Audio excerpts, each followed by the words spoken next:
孽畜！哮天犬，你又私自下凡作恶，欺凌弱小，本君管教不严，今日赐你神眼，可变真伪，望气运，全当这孽畜伤你的补偿吧。也祝你在世间多一份立足之。救命！别追了！孽畜！哮天犬，你又私自下凡作恶，欺凌弱小，本君管教不严，今日赐你神眼，可变真伪，望气运，全当这孽畜伤你的补偿吧。也祝你在世间多一份立足之本。我好像做了一个梦，梦见二郎真君不仅带走了恶犬，还赐给了我天眼。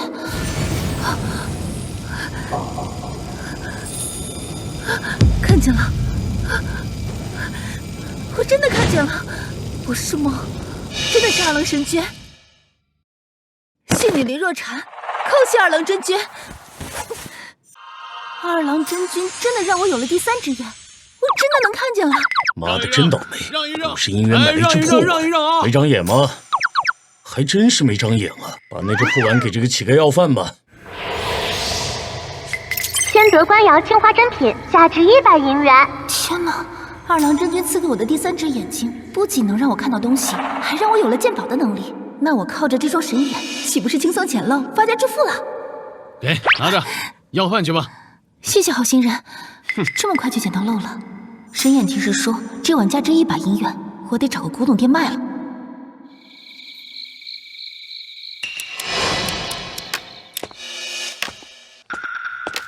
老板，收古董吗？你一个臭乞丐，还是个瞎子，能有什么古董？您先看看。姑娘，你这碗泥巴堆里捡的吧？老板，您再仔细看看。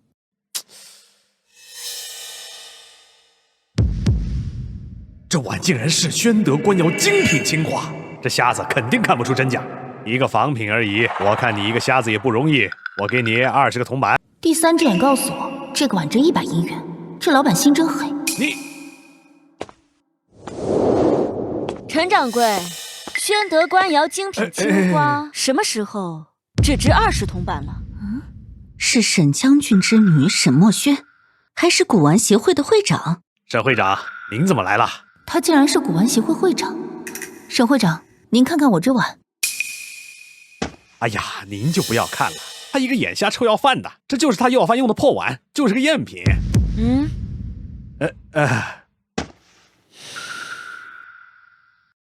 这位小姐虽目不能视，挑宝贝的能力确实不凡。此碗釉水莹润，青花发色沉稳，正是宣德官窑青花精品，绝非赝品。陈掌柜，古玩行有古玩行的规矩，若是因为卖家是个盲人，便黑白颠倒，欺行霸市。我看这铺子也没有开下去的必要，免得辱了古玩这行当。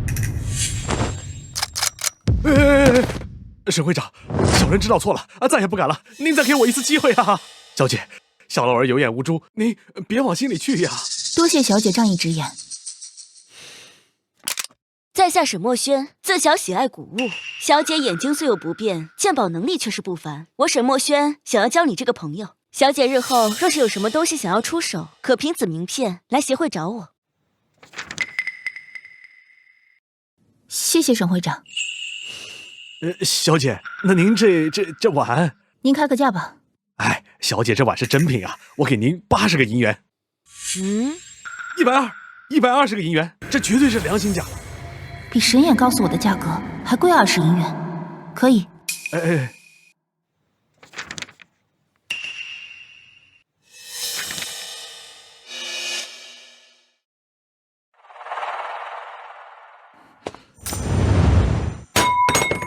这烟灰缸居然价值50银元，价值50银元的东西，掌柜的既然拿它来装烟灰，肯定也没看出它的真实价值。老板，你这个烟灰缸能卖给我吗？这就是个破烟灰缸，这位小姐要是喜欢，您拿走就是。多谢。这烟灰缸是官窑精品，虽破损严重，却也至少值30-50银元。他一定是看出了真实价值。一个盲人，仅凭落地之声便辨出真伪，这鉴宝功力简直不可思议。哎呀，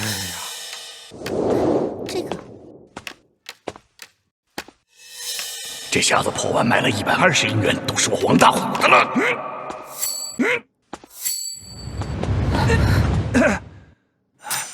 呀，你这瞎婆娘耳朵还挺灵的嘛！识相的把银元交出来，否则就别怪我不客气了。我没有钱。没有？你骗鬼呢！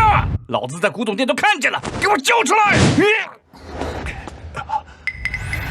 我还不信了啊！哎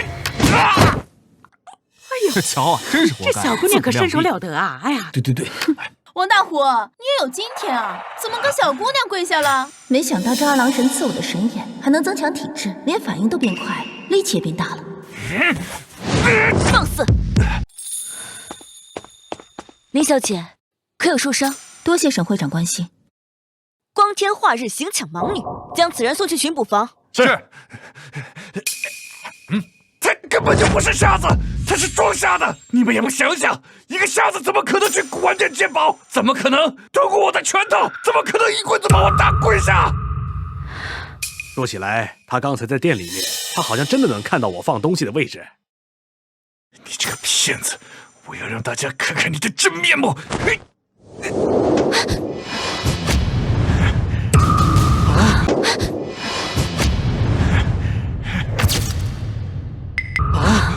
这是天盲之争，你自己无能，反倒诬陷他人，将此人带去巡捕房。不要！林小姐受惊了，多谢沈会长又帮我解围。不知林小姐现在住在何处？我看天色不早了，沈某可以顺路将林小姐送回去。实不相瞒，我无亲无故，平日靠乞讨为生，没有住处。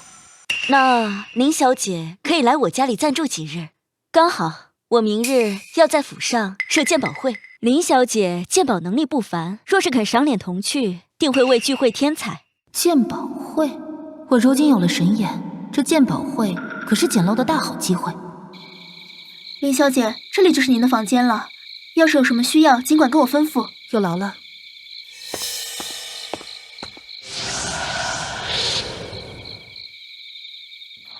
原来我长这个模样，二郎真君所赐的天眼，当真是厉害。明日赏宝会，正是我出示锋芒的机会。这几件宝物随便一个拿出去，都是价值连城的。是吗？听说沈会长说的那位奇女子是个盲人，不知是如何鉴宝的。看都看不见，拿什么分辨真假？我看就是骗人的招数而已。小心说话，惹怒沈会长，小心你的脑袋。我虽然看不见，但鉴宝未必要靠肉眼。哦，那老夫就要请教一下，林小姐是怎么不用眼来鉴别宝贝真假的？诸位，今日共同前来是为品鉴宝物的。林小姐是我沈某亲自邀请的座上宾，还请诸位在未见到其真本事之前，不要妄加评论。沈会长，咱们这个圈子最重真本事，既然这位林小姐说的这么玄乎，不如现场露一手，也好让我们这些凡夫俗子开开眼嘛。是啊，说的没错。诸位前辈若是感兴趣，那若蝉边献丑，可否容我上前感受一番？林小姐，请。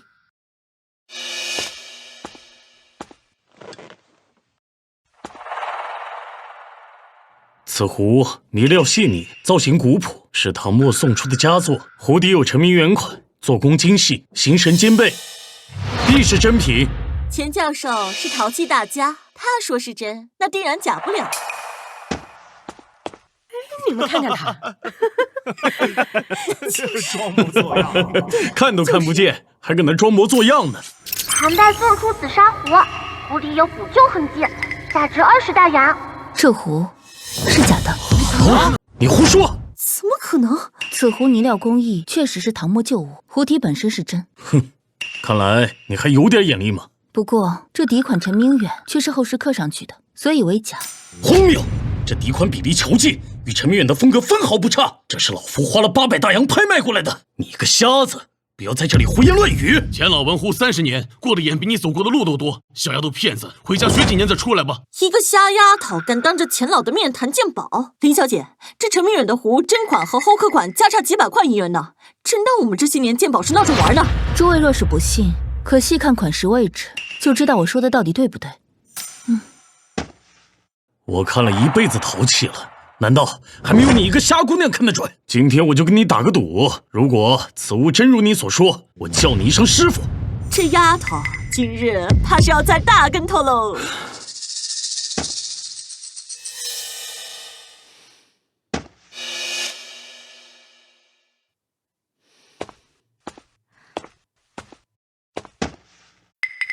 钱老，这怎么可能？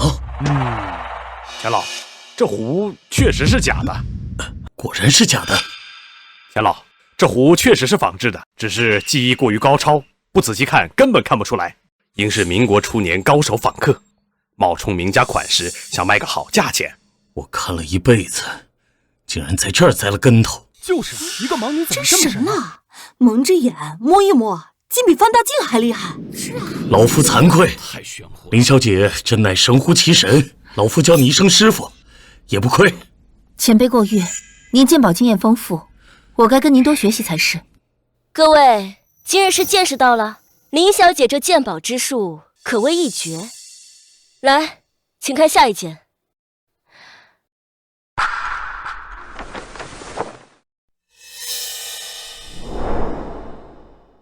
此画是我今日从一位老藏友手中所得，看上去还真不错。据说是元代倪瓒晚年之作。诸位请看，真的很不错。你看这个，是确有倪瓒风格。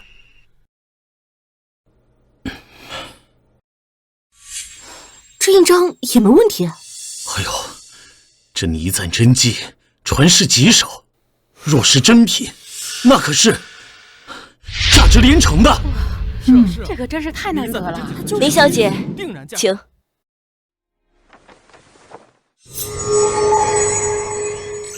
倪瓒松石清居图，右下今年修补。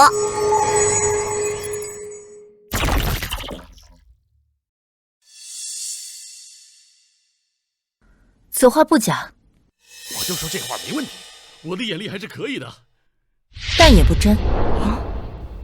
这什么？真的？就是画是假的。什么叫做不完全是假的？这明明没有任何破绽。可是刚刚那只壶，林小姐确实看得准确，难不成这画当真是赝品？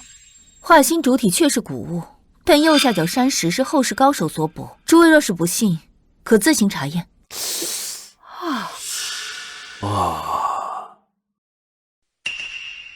找到了，这笔墨走势确实不同，纸上纹理也不一样。果然如此，刚才老夫总没有看出来呢。神乎其技，当真是神乎其技。蒙着眼，竟比我们这些瞪大眼睛看的还明白10倍。看来是有真本事的。林小姐，今日真是让我们大开眼界。此画的确如林小姐所说，我购入时已知晓有局部修补，原想考考诸位眼力，没成想被林小姐以奇术一眼看穿，佩服，实在是佩服。林小姐真乃神人呀！今日沈宅一行，不虚此行，不虚此行啊！是啊，方才多有冒犯，林小姐莫怪。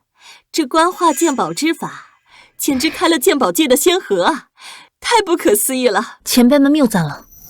林小姐太过谦了，今日能否将这最后一件也一并鉴了？实不相瞒，自从我寻来此物，就一直真假难辨。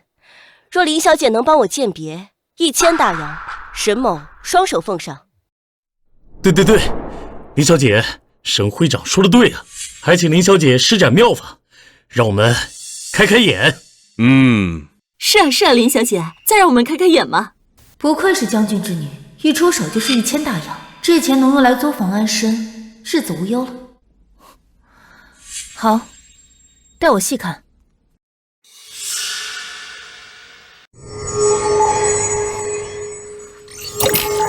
宋代青梅瓷瓶，赝品。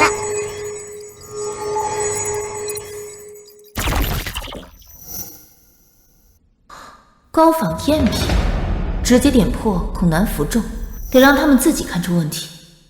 沈会长，器物经手之后，其温度、质地，甚至极其细微的瑕疵，都会在表面留下不同的痕迹。尤其是瓷器内壁的暗伤，有时外表肉眼看起来毫无痕迹，但触摸时温度或手感会有极细微的体现。这倒是实在话，有些暗伤却能通过温度变化感知一二。暗伤就在这内侧，对应外壁这个位置。可否请哪位前辈用强光放大镜仔细看看这对应位置的内壁？好，这也能行？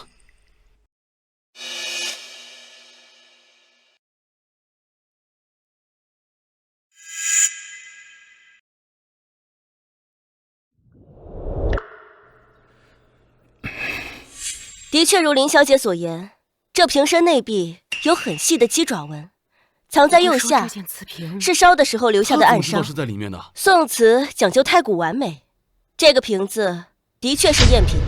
赝品？这也太神了！没想到真的这样就能配出，太神了！不会吧？哎呦！啊！真有暗伤，林小姐，你这简直神了呀！真是太厉害了，林小姐简直是火眼金睛啊！孙太太过奖。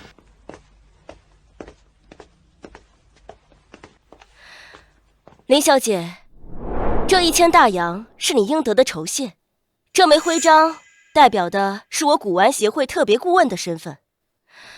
从今日起，林小姐便是我沈墨轩的朋友，也是我将军府要护着的人。若有人因此事寻衅，或是对林小姐不利，那便是与我沈府过不去。这谁还敢惹呀？就是哎呀，林小姐，日后还望多来协会走动啊。这下不仅有了1000大洋，更有了沈家公开的庇护，这个开局稳了。多谢沈会长。林小姐今日真是让我们长了见识，沈会长有眼力，能找到您这样的高人。孙太太过奖。实不相瞒，前些日子我在一个落魄的南洋商人那里收了个宝贝，据说是明中期的好东西，花了我5000块大洋呢。可我这心里啊，总是有些不踏实。今日见识了林小姐的本事，不知林小姐能否赏光去我那啧啧，帮我长长眼？1000大洋作为酬劳，您看如何？这么快就又有了赚1000大洋的机会，看来有了神眼，以后再也不会为赚钱发愁了。孙太太，这是要抢人啊！林小姐可是我请来的贵客。哎呦，沈会长，我哪敢呢？我只是请林小姐帮个小忙，看完就送回来，绝不耽搁您的事儿。那林小姐，承蒙孙太太看得起我，热禅便恭敬不如从命，明日登门拜访。明天上午我派车来接您，就这么说定了。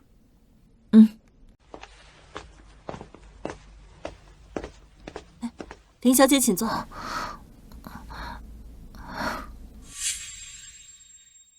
小红，上茶。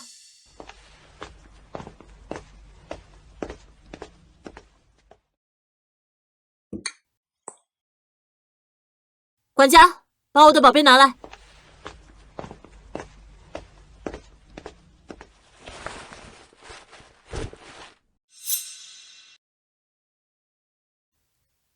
林小姐，就是这件，说是明大永乐年间的鎏金铜胎掐丝珐琅缠枝连纹壶，您给瞧瞧。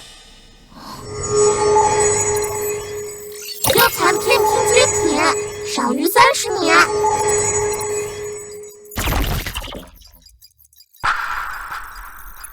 林小姐，怎么样？这可是我花了大价钱，托了好些关系才得到的宝贝。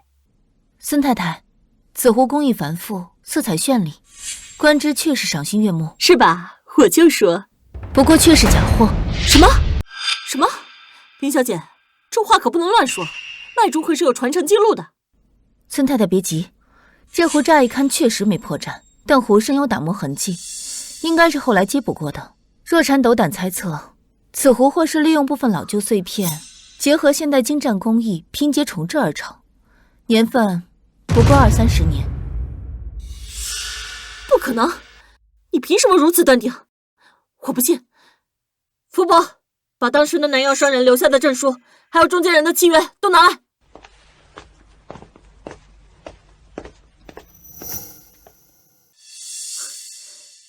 林小姐，你看，白纸黑字，还有保人的签字画押。孙太太，文书可造，印鉴可仿，古玩一行，终究要以器物本身说话。以器物说话，你倒是拿出证据来啊！就凭你空口白牙几句话，我5000块大洋就打水漂了。林小姐，我敬你有本事，但你不能信口雌黄，坏我宝贝名声啊！他这是不愿面对现实，看来得让他亲眼看到真相。孙太太若不信，可愿亲手一试？是什么？你用手摸一摸壶底圈足内侧，再摸一摸壶嘴与壶身衔接处，仔细摸。摸？就这里好像，不对，这接口处怎么有2道细微的棱啊？这究竟是怎么回事？福伯，放大镜。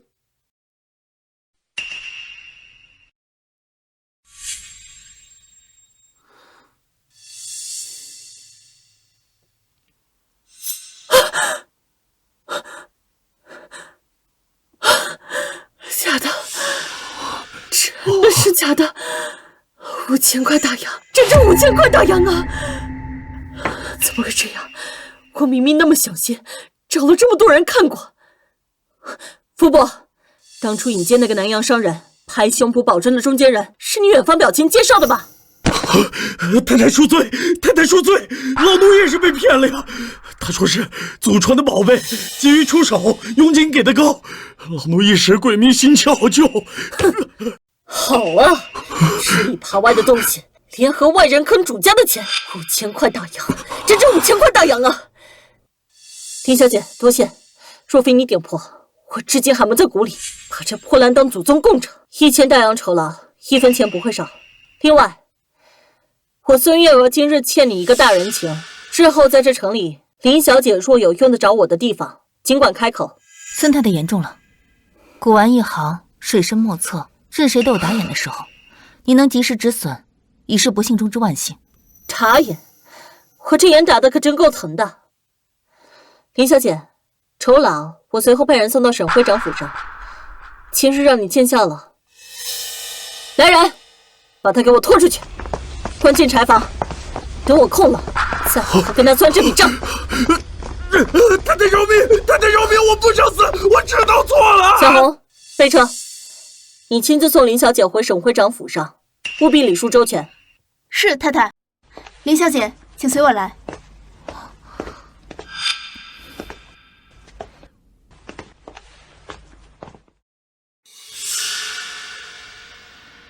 有了这些钱，总算可以找个像样的住处了。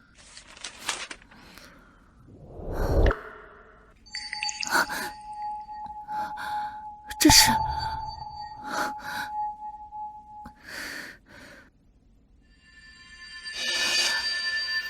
光，我的双眼竟然能看到光了，是真的，神眼的力量在滋养我的眼睛。虽然只能看到模糊的光影，但这不是梦。难道是这2日利用神眼鉴宝获得的能量？什么时候能用自己的双眼真正的看见这个世界？林小姐，歇下了吗？我和赵老板有急事相扰。请进。林小姐，深夜叨扰，实在抱歉，但我赵某实在是走投无路了。赵老板慢慢说。我祖上是做海外贸易的，曾祖父那一代攒下了一批古董，传到我这儿已经4代了。但那批东西，哎呀，那批古董一直封存在老宅地库里，总共36件。曾祖父为了保护宝物，把真货放在了假货里面，结果现在我自己也看不出哪个真哪个假了。最关键的是，我赵家祖传的镇宅之宝也藏在里面。所以，赵老板想让我帮你找出真品。哎，正是。祖上临终前只留下一句口诀：3真3假藏龙脉，日月同辉见真章。可这龙脉在哪儿？日月同辉又是什么意思？我琢磨了20年都没弄明白。赵家老宅，城西那座3进大院，幼时父亲曾带我去过一次，地库隐蔽，机关重重。是啊，最要命的是，去年我生意上遇到困境，急需用钱，本想从那批东西中挑几件珍品周转，可就是不敢下手。万一卖错了，把我赵家祖传的镇宅之宝给贱卖了，那我赵某就是家族的罪人呐！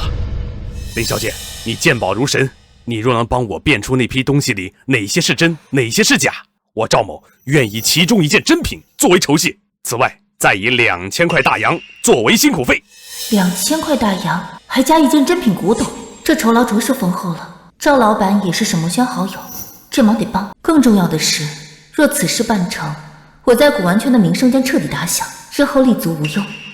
赵老板，事关重大，若禅不敢保证一定能解开令祖留下的谜题，但既然您信任我，若禅愿尽力一试。多谢林小姐，多谢。事不宜迟，明日一早，我便派车来接您与沈会长同去老宅地库。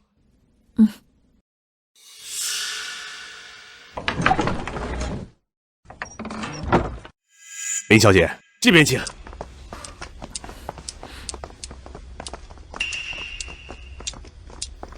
小心。林小姐，沈会长，这是第一架，共6件，都是青花瓷。我请人看过，有人说这3件是康熙民窑精品，那3件是民国仿品，但说法不一。左1、左2、左3有金光，是真品；右1、右2、右3灰气重，是仿品。难道有规律？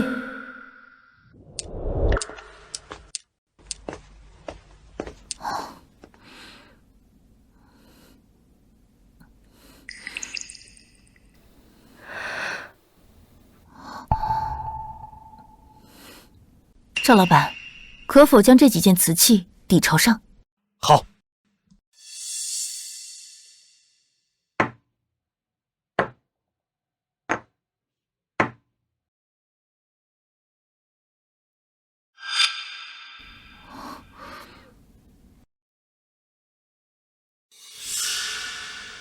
这3件底足有暗记，形似日字，其余3件没有。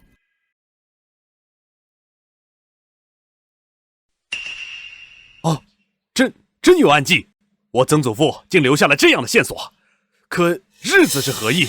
难道日月同辉的日是指这个？若按3真3假藏龙脉的口诀，这第一架6件里正是3真3假，难道每架都是如此？带我去第2架。这边请。来。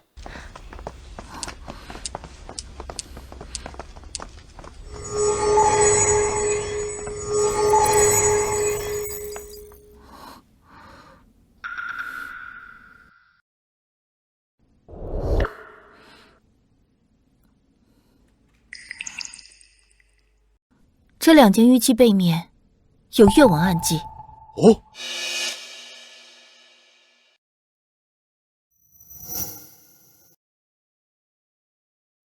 我明白了，日月同辉，日记在珍品瓷器上，月记在珍品玉器上。原来如此，可这龙脉是什么？还有镇宅之宝藏在哪里？这是汇聚在一起的龙器，看来这石板下面就是赵家的镇宅之宝了。赵老板，这地库的石板下可有玄机？这就是普通铺地石板啊，下面应是石土。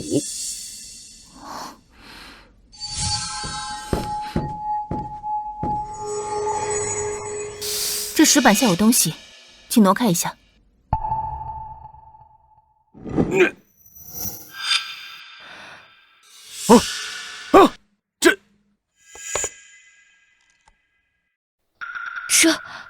这是明代宫廷造办处的手艺。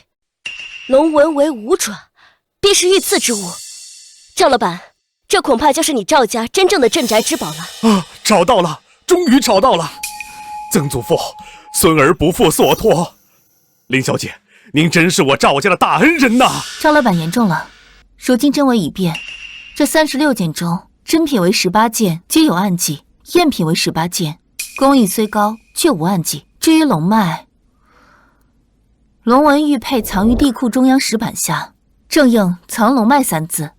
地库为脉，玉佩为龙，龙隐于脉，守护家宅。林小姐真乃神人呐！林小姐真乃神人呀！赵某说话算话，这18件珍品中，除玉佩外，任您挑选1件作为酬谢，2000大洋，稍后奉上。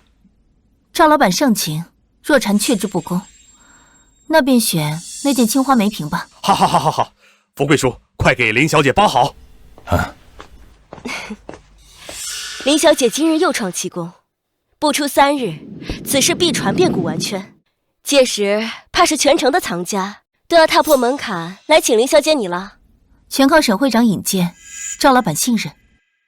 林小姐，大恩不言谢，以后但凡有用得着赵某的地方，尽管开口。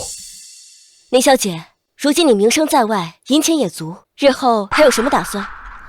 正想与会长商议，若蝉打算在城内租一处清静小院，暂且安身。如此甚好，我认识几位可靠的房衙，可为你寻摸合适的院子。不过，林小姐如今风头正劲，怕是也引起了一些人的注意，也未必都是善意。昨日鉴宝会之后，我就听到了一些消息，有人对你的本事颇为好奇，甚至有些怀疑。会长是指？也有传言说你并非真盲，而是用了戏法舞弊，更有人猜测你是否得了什么失传的秘籍，又或是身怀异宝。天眼之事绝不可泄露。清者自清，若蝉平心鉴宝，无愧于人。林小姐气度不凡，同为女子，我敬佩不已。我早已放话出去，你是我沈家的座上宾，此地人大都惧我沈家势力声望。不过明枪易躲，暗箭难防。这样吧，我让府里2个身手好的巡捕跟着你，护你周全。沈会长思虑周全，若蝉感激不尽。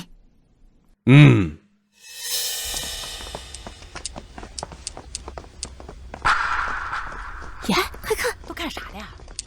应该是新搬来的啊。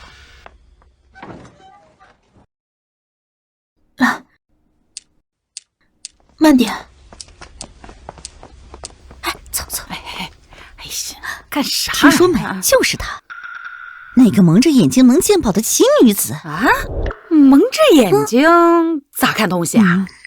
别是唬人的吧？哎，你看他还带着沈家的人，切，架子倒是不行。小姐，这屋子都收拾妥当了，您看看还缺什么？辛苦你们了。总算有个自己的家了，接下来便是要在这行当里真正扎下根来。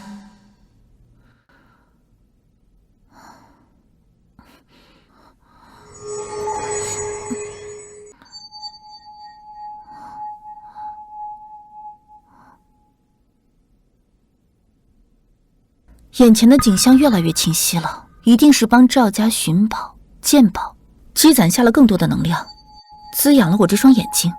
看来完全复明指日可待了。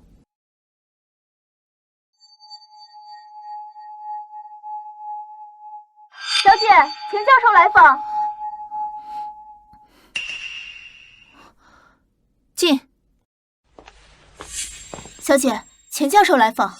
钱教授，让他进来吧。哎。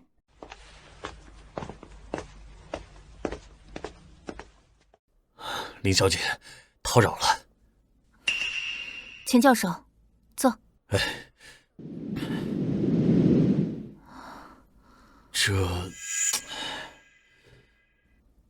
教授但说无妨。是这样，前几天一位自称在南阳侨居多年的爱国志士带来了一批瓷器，说是早年流失于海外的宝贝。这批东西有20几件，主要是宋元时期的青瓷、黑釉瓷，还有明代的青花。哦，这是好事啊。好事是好事啊，可沈会长、赵老板他们今日各有要事，这牵头的担子就落在我身上了。我连着看了3天，头也晕，眼也花，还是拿不准其中几件的真假。哎呀，这要是一般的东西也就罢了，可是这些物件它意义不同啊，万一在我手上出了岔子，我这老脸可就丢尽了，更是愧对那位爱国志士啊。林小姐，我知道你眼光独到，恳请您帮我看看这批瓷器的真伪，酬劳方面不会亏了你。刚好还需神眼多多鉴宝，才能积攒能量治我的双眼。这件事酬劳不菲，且能进一步巩固我在圈内的地位。若禅力所能及，自当尽力。不知何时在何处查验？哎呀，太好了，太好了！东西现在暂时存放在城南的极真阁库房，咱们下午就可以过去。可以。我说这一定是官窑。你看这个花这个就挺不错的，成色也好。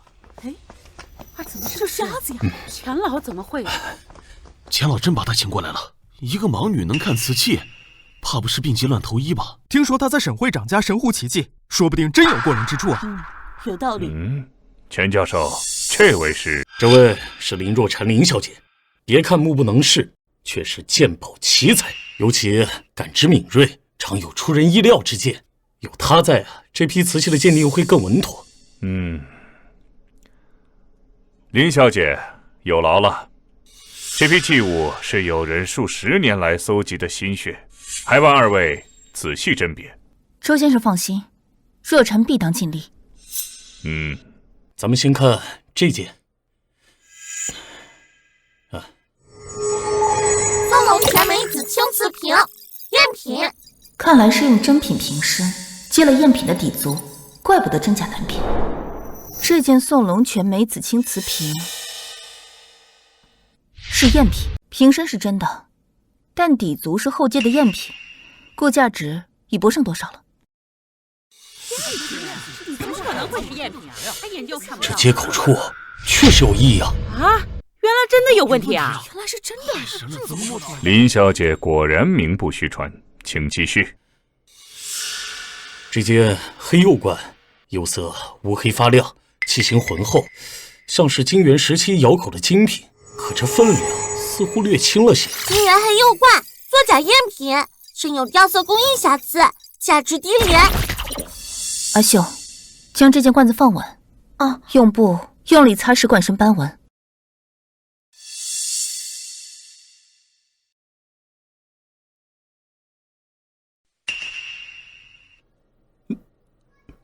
我操！掉色了！我的天啊，太神了！这罐子只顾着仿制形态，连基本的工艺都不达标。我竟只顾着看斑纹状态，却忽略了最基础的，惭愧啊！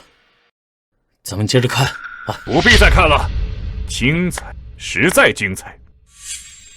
林小姐果然如传闻一般有过人之能，不过我这位友人确实费了心血，图的是为国护宝。要是单靠你一张嘴就断定这些东西是假货，是修不过的。那寒的是谁的心呢？这可是非常重要。林小姐，你在行内有名气，这我认，但鉴宝这事儿，你够资格吗？周先生所言极是，鉴宝确需谨慎，不可寒了爱国之心。不过器物真假无关这些。两位消消气啊！大家都是为了这批宝物能有个稳妥的归宿，心情急切，所以言语上难免。以老夫之见啊，林小姐提出了几点疑问，确实值得深究。不如咱们先看其他更稳妥的器物，毕竟还剩下10几件呢嘛。这周先生反应如此激烈，怕是心中有鬼。这批回流文物恐怕水分极大，若是就此含糊过去，我的名声受损事小，这批假货日后若真以国宝之名流入市面，才是贻害无穷。既然如此，不如我们打个赌，请周先生挑一件您最有把握的器物，我当场说出判断。要是我说错了，我立刻向您和在座的各位道歉，从此再不鉴宝，绝不妄言。但若是我侥幸说对，也请周先生相信，若禅并非信口开河，而是真心为辨明真伪，不辜负任何人的心血与银钱。这是立下赌约了！哎呀妈，真是下赌约，这也太就是啊！好，林小姐快人快语，有胆色。好，就依你。这里面几真几假，我记得清清楚楚。这局我赢定了。此盘是这批回流瓷器中我认为最稳妥的一件，器型规整，釉面莹润，这是典型的明代嘉靖官窑青花龙纹大盘，绝无问题。林小姐，请吧。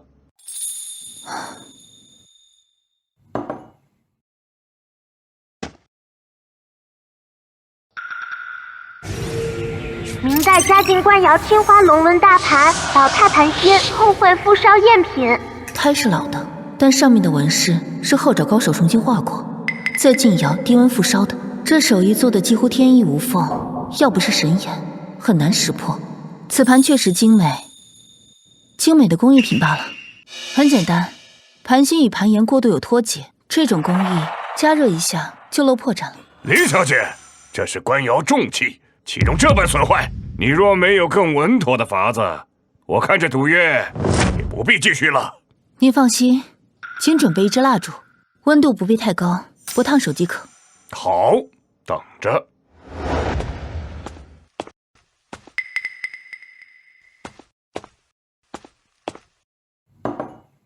将蜡烛贴近盘心龙纹边缘处以及青花纹饰边缘处，3秒立刻移开。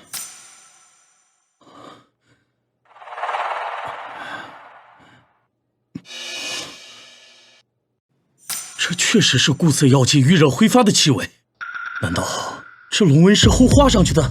周先生，您还认为若禅是信口开河，寒了爱国之心吗？爱国志士，流失海外的宝贝。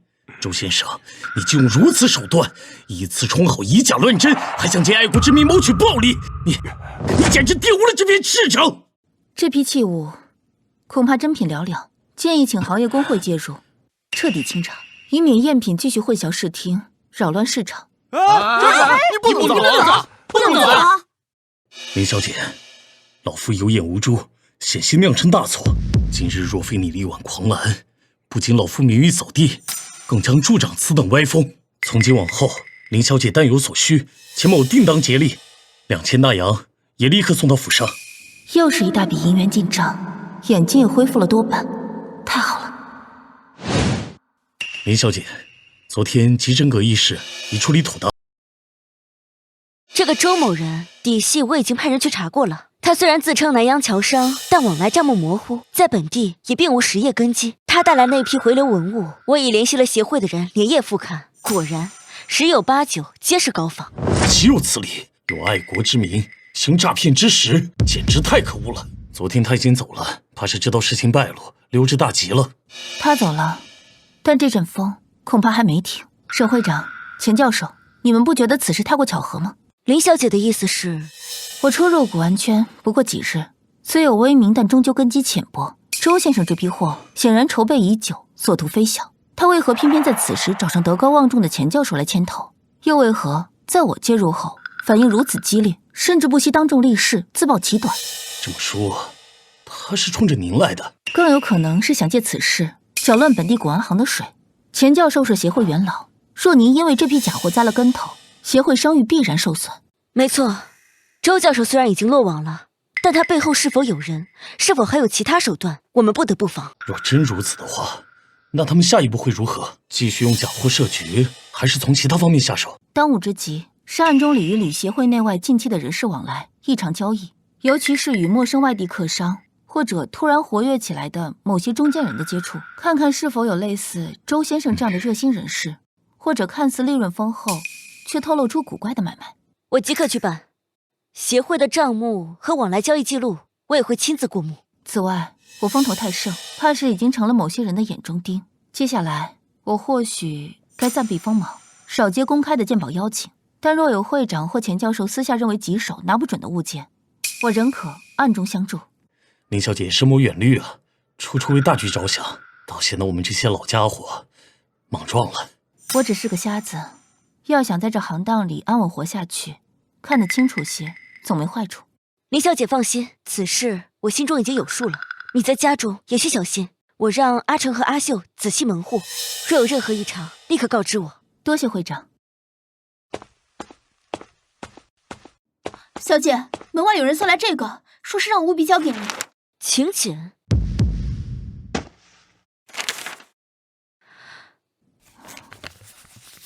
劳烦会长念一下。诚邀林若禅小姐于明晚8时莅临阅兵楼天字1号雅间，参与私人珍玩品鉴。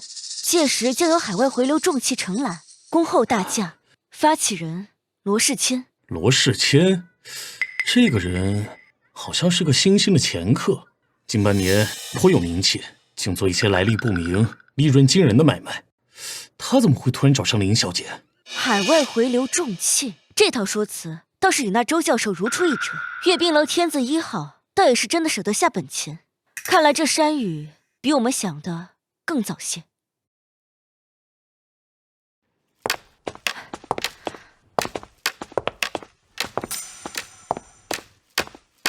林小姐，久仰大名。这位想必是沈将军之女墨轩小姐，幸会幸会。二位肯赏光，是我荣幸之至。罗先生客气了。啊，请坐。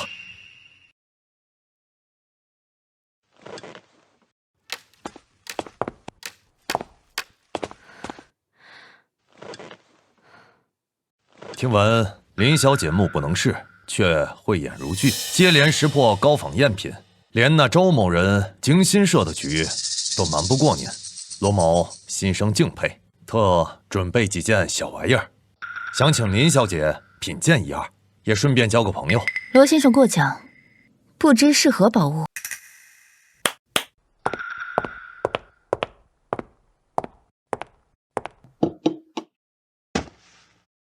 这是朋友从南阳带回来的，说是明代宫廷旧藏。林小姐，请上眼。玉质上乘，确是真品，不过这底座是后配的，倒是拉低档次了。厉害，果然厉害。那请看第二件。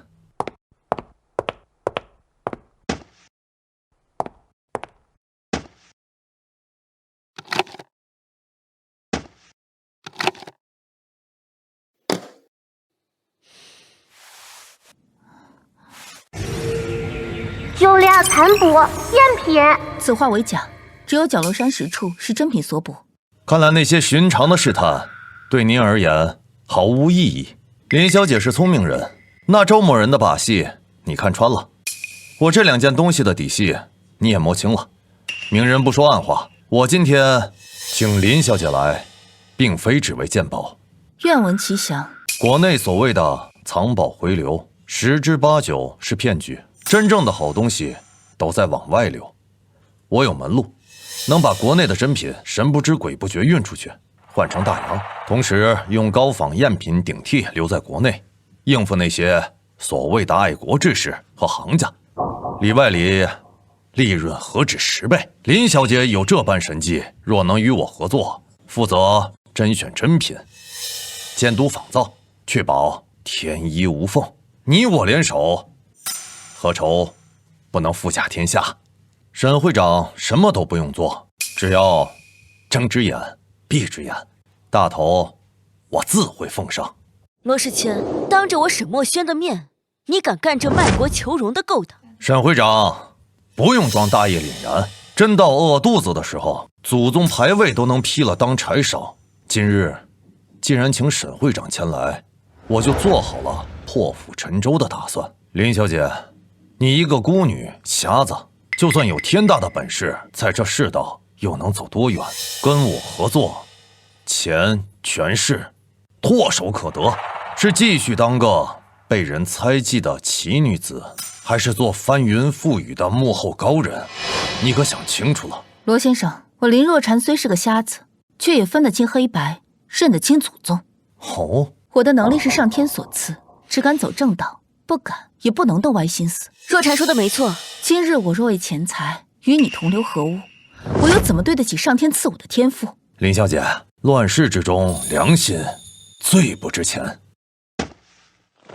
罗先生，道不同，不相为谋。这合作是我不能从命，不仅不从，日后若叫我知晓你还在行此倒卖勾当，我必倾尽全力揭穿你每一桩生意。罗世谦，你再动心起念做此恶事，我不管你背后的势力有多强大，我现在就能送你上路。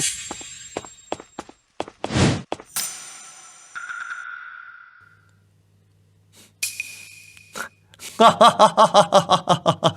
好，太好了。林小姐，沈会长，方才多有得罪，罗某在这给二位赔不是，抱歉。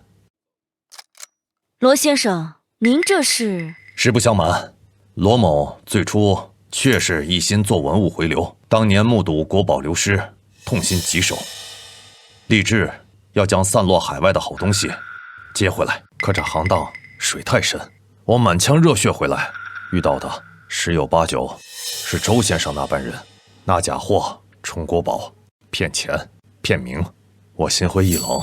前几日偶然听闻周某人在基真阁被一位蒙眼姑娘当场揭穿，我就留了心，细细打听，方知林小姐种种不凡。今日设宴，以假货相示，又以言辞相逼，实则是想看看林小姐到底是如传闻中神乎其技，心有原则，还是与周某之流并无不同。所以方才那些合作倒卖的说辞也是试探。正是，若林小姐方才有一丝动摇，那罗某立刻送客。还有沈会长，沈家现在风头大盛，整个四省如沈家囊中之物。若沈会长是贪图名利的人，我们再有壮志热血，终是起不了什么风浪。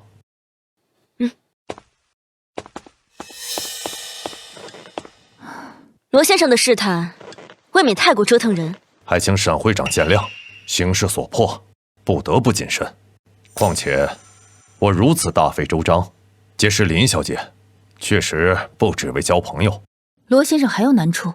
我因常年跑海外运输，确实被东洋盯上了。他们威逼利诱，想借我的渠道，把国内真正的重宝转移到东瀛。我假意答应，暂且稳住他们，但这不是长久之计。东瀛，我父亲曾经率部与东瀛交战，短短3日便大退敌军，从此便对我沈家军退避三舍。如今这贼子之心又蠢蠢欲动，不如直接率兵会会这弹丸小国。沈会长，怕是不妥。他们这次十分谨慎，仅仅使用文物交流的名号，我们兵出无名啊！这次只能看林小姐的了。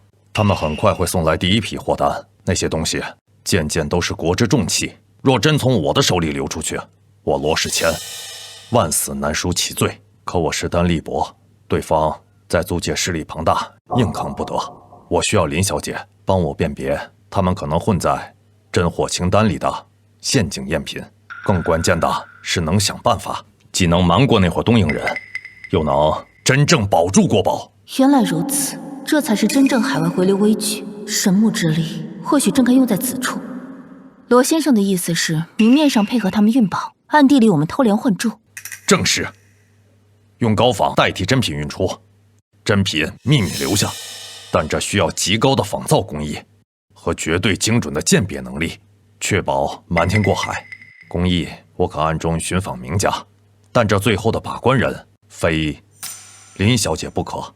此事风险极大，若林小姐应允，我沈家军必全力护你周全，大不了就率兵再打过去。区弹丸小国有何畏惧？罗某不敢强求。林小姐，你已表明心迹，罗某敬重。此事关乎重大，你可愿再赌一把？为了那些可能流失的祖宗珍宝。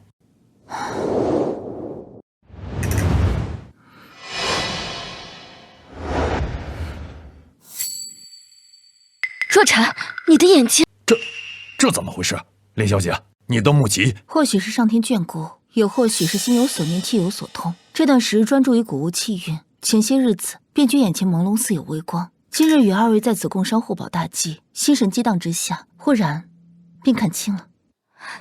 太好了，若禅，真是太好了！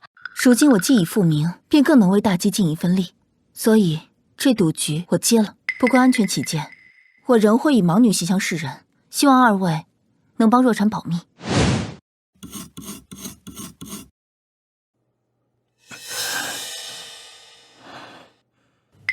老陈，这是最后3件了。东瀛人的清单上午刚送到，除了这件西周奎文鼎，还有1件战国玉璧，1件唐三彩马。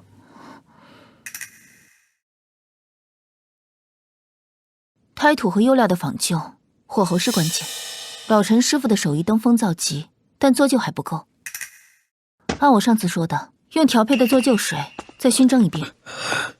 林小姐，你这做旧的本事简直神了呀！就连这泥料里边该掺多少老木土，釉水该晾多久，都说得一清二楚的。我干这行已经40年了，还是头回见人这么教做旧的。老陈，咱们现在时间不多了，东瀛人催得紧，传期就定在下月初5，我们必须在那之前把这3件以假乱真的宝贝准备好，同时还要把珍品安全转移。珍品现在何处？按你的建议，分了3处，都是绝对可靠的地方，每一处都有我们的人日夜看守。现在这等仿品完成，确认无误后，在交接前进行调换。罗先生，约定的时间已经到了，我希望看到你的诚意以及能力。如果连最基本的真假都无法鉴定，那我们接下来很难合作。藤田先生，稍安勿躁。为了确保万无一失，我特意请来了一位鉴宝高手，他的能力比任何仪器都可靠。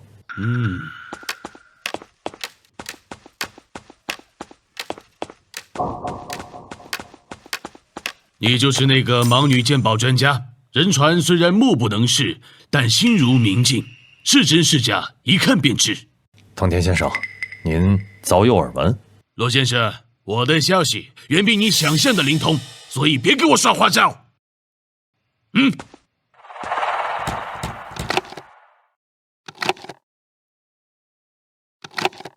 罗先生，请你的高手看看吧，我的时间宝贵。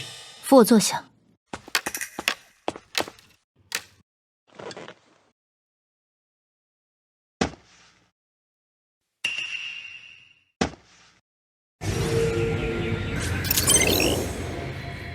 仿的，右面火气未退，做旧手法尚可，但胎骨生一虚浮。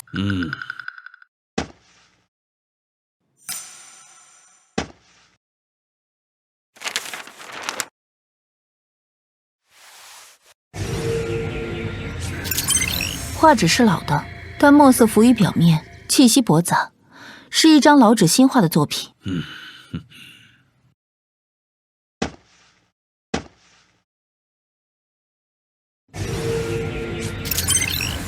这件是真品，战国玉器，做工精良，保存完好。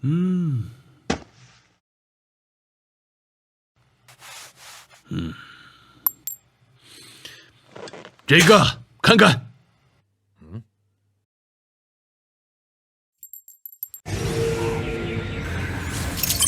前体是真唐钱，但边缘磨损，是人为加工，冒充珍藏款。哎呀，了不起，罗先生，你果然找到了高人。林小姐果然名不虚传。那下月初5，码头第一批货，按照清单，我希望你们的准备也能像林小姐的眼力一样让人信服。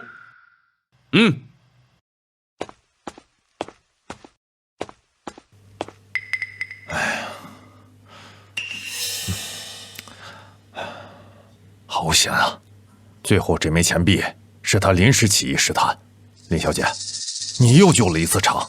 他带来的3件，2假1真，也是在试探我们的底线和能力。看来他对我们并不完全放心，交接时必会仔细查验。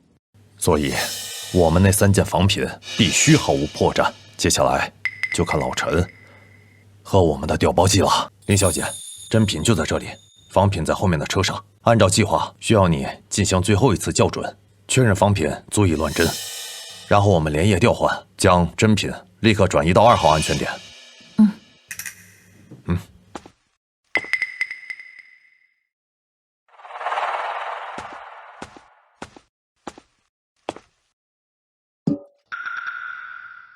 来，林小姐，请。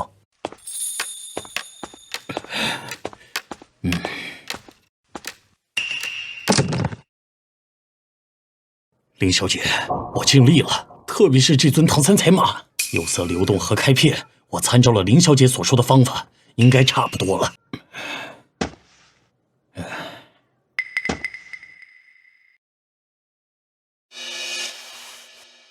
顶，可以。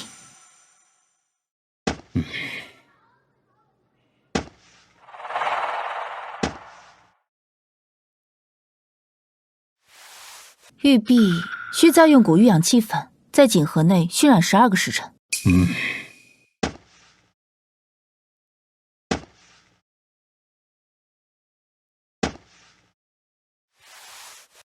三彩马，马腹下左侧，右色过渡，再补一道极淡的灰绿，模拟墓葬底层水沁。现在立刻做。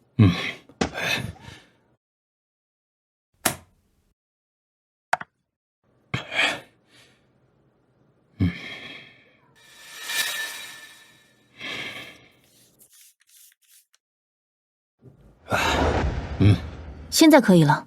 若非提前知晓，即使行家上手，一时半会儿也无法定论真假。好，行动。老陈，你们护送珍品去2号安全点，路上千万小心，绕路走。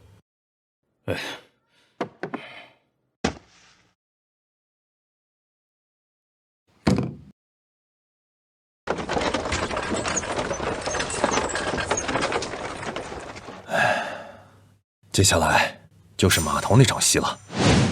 罗先生很准时嘛，货呢？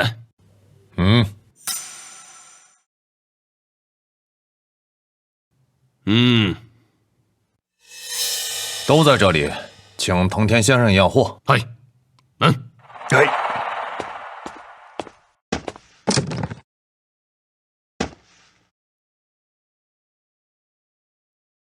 这玉璧的青色边缘似乎有点过于均匀了吧？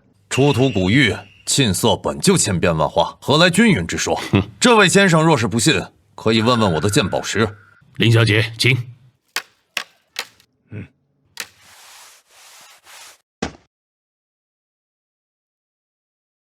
老陈做旧时，那里的颜料稍厚，形成细微的色层，肉眼难辨，但在强光侧照下，反光略有差异。这位先生所见，可是在玉璧左侧边缘对着光看，有一丝比周围略深的线，那不是作为痕迹，而是玉器在埋葬时紧挨着另一件金属器所形成的特殊的金属沁。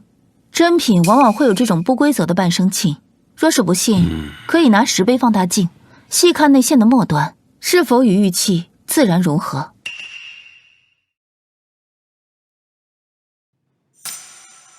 确实是自然侵入的痕迹，很罕见，但是符合逻辑。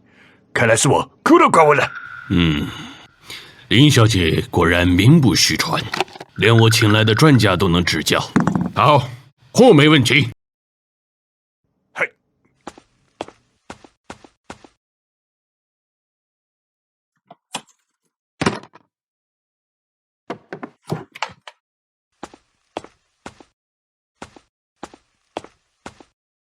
这是第1批货款，罗先生合作愉快，希望下一次一样如此顺利。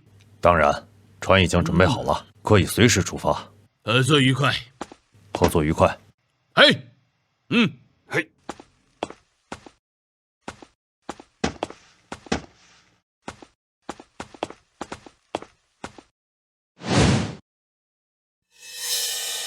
藤田虽然收了货，但看他的眼神，根本不信。这几天码头上多了不少生面孔，估计是他们的人。租界近日也不太平，东营浪人闹事，巡捕房都绕着走。北边局势也是一天比一天紧张，怕是要出大事。他们盯得紧。第2批货单什么时候要？就这2天。这次要的更多更重，商周的青铜礼器，汉代的玉器，唐代的金银器，还有一些宋元书画，件件都是博物馆级别的镇馆之宝。这些东西不能走。东瀛人现在还没有撕破脸，用的都是收购保管的名头，我们得用别的办法，拖、换、藏。怎么藏？东西在哪儿？他们估计早就摸清了。各大收藏家、博物馆，甚至一些没落的王府旧宅，估计都上了他们的单子。所以得让这些东西消失。我联系了一下我的旧友，他们也有类似的压力。我们暗中串联，把最紧要的一批珍品，以展览交流的名义，秘密南运或者西迁，仿造和调包，只能救急，救不了根本。得给这些国宝找一条真正的出路。林小姐，我需要你帮我做2件事。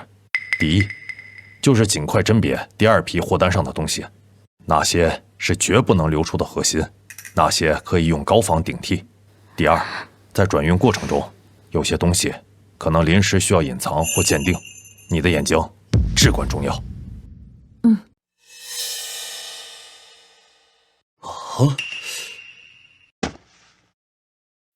这个就是这家战国错金青铜壶啊！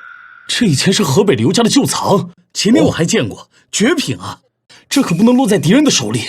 我家那对原青花大罐也在清单上，祖上留下的东西卖可以，被抢走不行。我在租界有几个相熟的洋行经理，可以探探东瀛人的动向。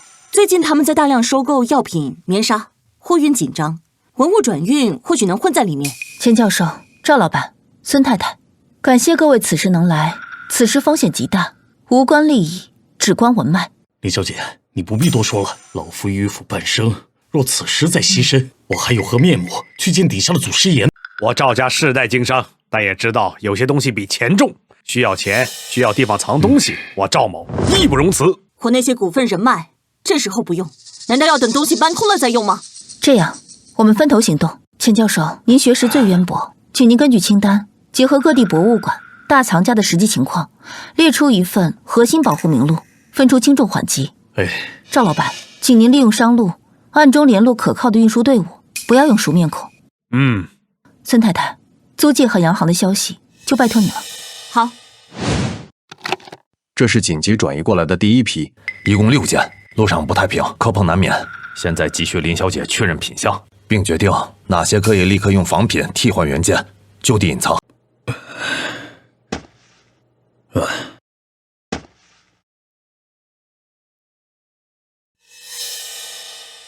青铜绝伤是新，不宜再运，用高仿替换，真品就地隐藏。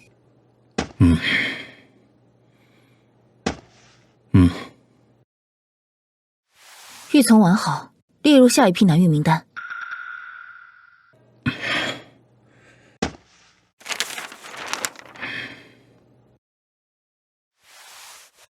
这幅画受潮处必须立刻请专业修复师修复，没有修复好前不能离开。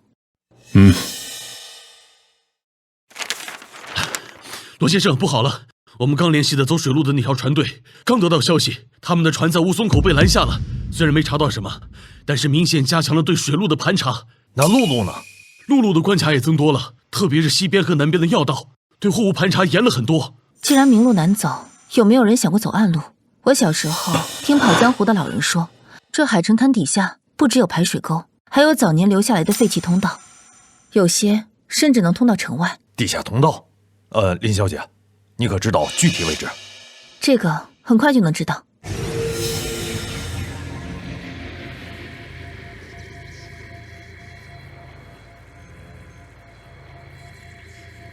我知道了，从这向西12里的废弃厂房，墙体角落下面应该有一条废弃的排水渠，正连通着老城乡地下的暗道网络。从入口进入便是4通8达的密道，其中的一条直通城外废弃仓库。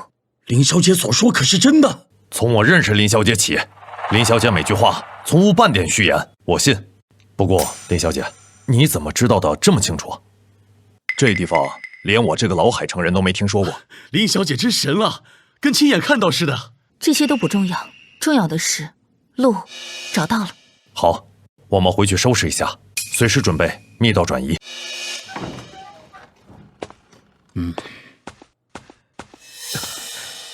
小姐，沈会长派人传信，东瀛人那边有新动作，他们以保护文物免受战火为名，向几家大博物馆和私人收藏家发出了代为保管的通知，态度强硬。软的不行，要来硬的了。还有，租界里一些和我们有联系的洋行也受到了东瀛商社的压力，要求中断和我们的非常规运输合作。看来地下通道必须尽快启动。阿成，去请沈会长和罗先生，我们必须提前行动。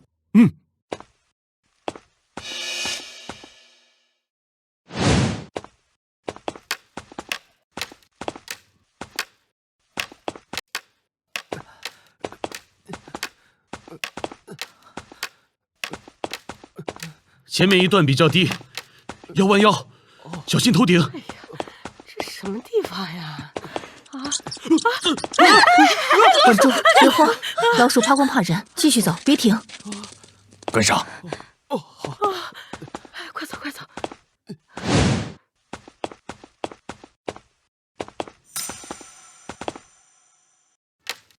是我们该走哪边啊？左边好像更宽敞一些。时间紧迫，走左边，安全第一啊！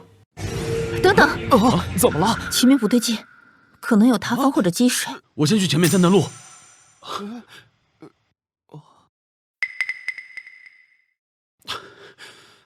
前面路都塌死了，砖石都堵死了。我过去的时候，石头还在往下掉，差点把我砸死。我的天啊，太厉害了！林小姐，你真的太厉害了，居然知道左前方有塌方，你救了我们所有人啊！是啊，大家没事就好。那咱们走右边吧。大家没事就好。那咱们走右边吧。前面太窄了，一个人过去都费劲儿，更别说扛着箱子过去了。这箱子比通道要宽，硬挤的话会磕坏文物。已经走这么久了，总不能退回去吧？路还很长，现在前面都很窄，只有一个办法，所有人把箱子拆开，贴身携带里面的文物，一件一件搬过去。也只能这样了。不过这批书画和玉器本身就不大，小心包裹着，人是可以带着过去的。哎。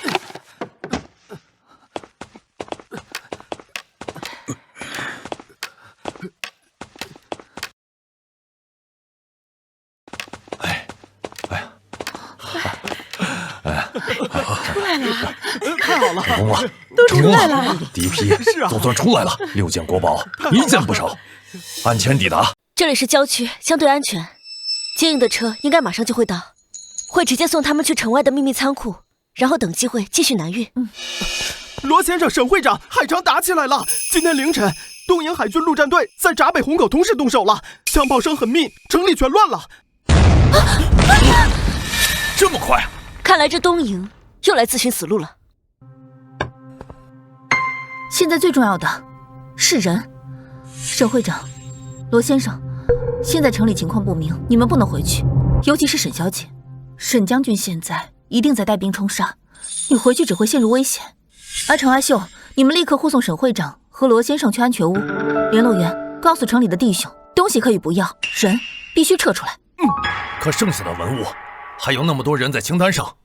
我会回去，我是盲女，外人不会对我设防。我对那些东西最熟悉，知道哪些必须抢出来。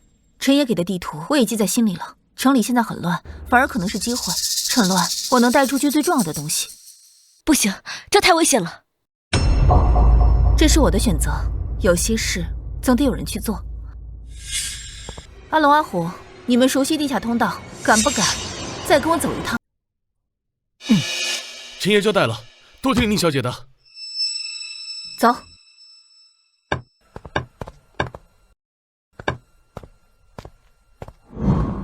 林小姐，林小姐，这是刚刚在刘老先生那里找到的。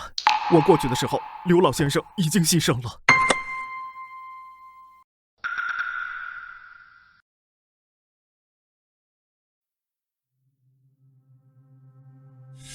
是剑，一柄汉代玉巨剑。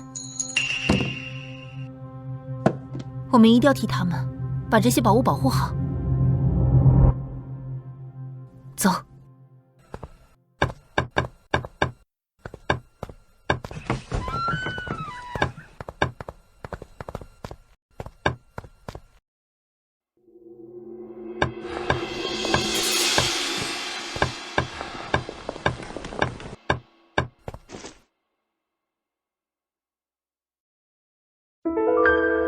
是商会的人，伤得不轻。先救人，我看看东西还剩多少。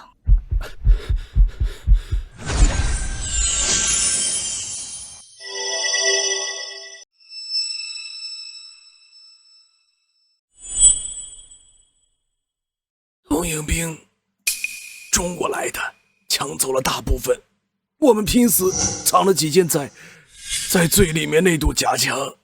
阿虎，帮他们包扎伤口，准备撤。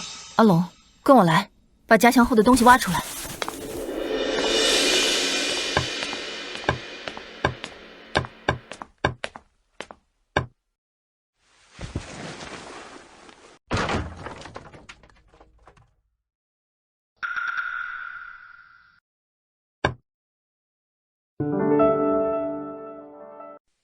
上周重器，还好，还在。不好，是巡逻队朝这边来了！快，从后墙破口走，那边能通到我们之前用过的一个地下道入口附近。我们这次带出来多少？剑一盒，青铜器4件，加上之前送出去的6件，一共11件。还有刘公馆和王教授家那边。我知道了，能救一点是一点。城里消息，沈将军率部全力抵挡，奈何仍有内贼暗送敌军进入城中，已经守不住了。王教授居家藏书，被杀害了。刘老先生一家下落不明，公馆被占。我们所知道的几个秘密库房大多被劫掠或毁坏，还有虎哥，虎哥他应该东瀛人后没能回来。那我父亲沈将军无恙，已率部队退守，亟待时机。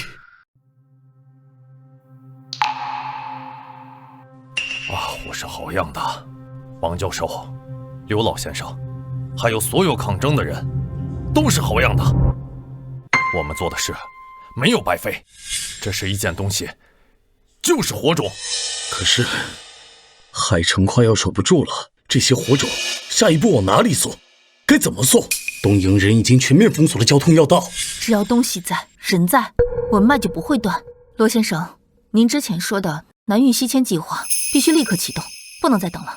走地下通道只是应急，大批量转移必须另想办法。陆路和水路都被看得死死的，空运咱们根本接触不到。或许还有一种可能，马车，城里几家老字号的运水车、粪车，还有往城外送菜的骡车。这些车走的是城乡之间的老路，不走官道大路。每天黎明黄昏固定进出，看关卡的伪军和东营兵都认识，嫌脏嫌臭很少仔细查。对，这类车老板我认识几个，可以化整为零，用马车分批把东西运出去，到了镇江芜湖一带再设法集中转运，是个办法。我这把老骨头还能写能画，我可以负责整理文物资料，伪造一些假的鉴定证书和来源文件，迷惑可能遇到的盘查。我和我地上的兄弟们负责联络、护送、警戒。我负责确认每一件文物的真伪状态，以及在必要的时候为它们化妆，让真的看起来像普通的工艺品、旧货或者仿品。好，诸位，咱们在这儿不是做生意，也不是搞收藏，是守根。是啊，守根。我这一辈子摸过的古物比见过的人还多，直到临了，我才明白，这些东西不是摆出来看的，是连着命的。我们不能让他们断了，让他们散了，要不然往后我拿什么去跟我的学生讲？拿什么去见送这些东西来的人？我赵家世代经商，信义是本分，可要是根都让人给刨了，挣再多的银子也都是给别人攒的。算我一个，要钱出钱，要人出人，就是豁出去这条命，也要把该守的给守住了。我一个富人家，不懂什么大道理，但我知道，自家堂上的东西，若是被外人硬抢了去，这日子就过不下去了。我那些股份人脉，平时争利用得上，这时候这命也该用得上，我也算一个。林小姐，各位东家，你们指哪儿，我们兄弟就打哪儿，绝不含糊。诸位，家父镇守此城20余载，常说城破了能再修，人心散了就完了，文脉若断了，根就没了。沈某愿以家父所受之力，与诸位共进退。城外有将士守土，这城里的东西就由我们来护。文物南迁，火种西传，只要有一息尚存，绝不让祖宗之魂断送在我辈手中。老崔，这位就是林小姐，事情我都跟你交底了。赵老板，咱俩打交道又不是1天2天，你为人我信，但是这活儿要掉脑袋的呀，这运的不是货，是雷呀。老崔，运的确实是雷，但炸的不是你我，是想炸断我们祖祖辈辈根脉的人。况且我们付的也不是寻常运费，而是买路钱，更是托付身家性命的酬劳。东瀛人卡得死，别看现在已经是在郊外，外围仍有伪军，看着不严，那是没有撞上要紧的。我这水车天天进出城，脸熟。可万一他们翻了呢？我们规划了3条路线，随时可变。安家费按之前说的3倍，先付一半，另一半等到了地方，有人接头付清。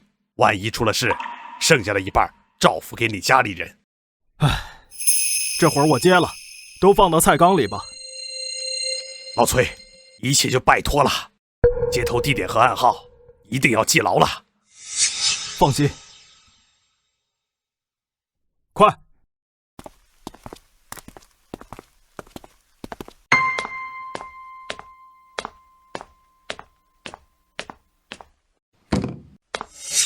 小姐，你喝点汤吧，你今天一天都没怎么吃东西。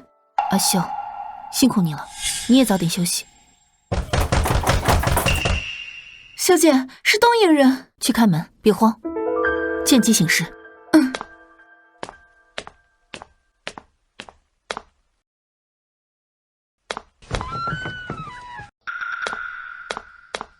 小姐，是东瀛人。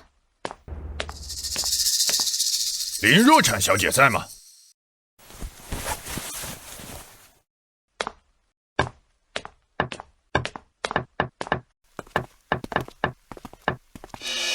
我就是。林小姐，鄙人是小野四郎，东瀛帝国陆军少将，久仰林小姐鉴宝神技，今日特来拜访。小野先生深夜来访，不知有何见教？听闻林小姐虽目不能视，却能辨古真伪于执掌之间，堪称奇人。我们司令部收藏了一些从各地收集来的中国古物，希望请林小姐前去帮忙鉴别整理，这也是为了保护贵国的文化遗产，免受战火损毁。小野先生的好意我心领了，但我一介草民，能力有限，且近日身体不佳，恐怕难以胜任。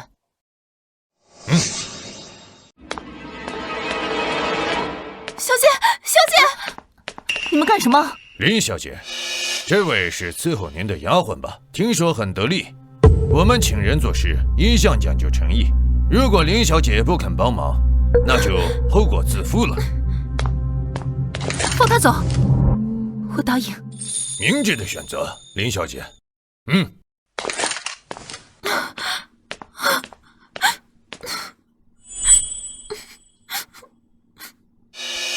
去找沈会长，什么都别说，保护好自己。进屋说吧。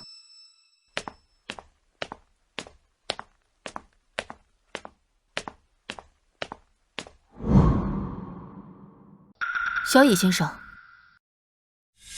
有话直说吧。好，林小姐是爽快人，那我就直说了。我们听说林小姐不但鉴宝能力超群，而且在海城的收藏圈子里也颇有声望，与沈墨轩交情匪浅。我只是个瞎子，偶然帮过他几次，谈不上什么交情。过谦了，如今时局动荡，战火无情，许多珍贵的文物散落在私人手中，非常不安全。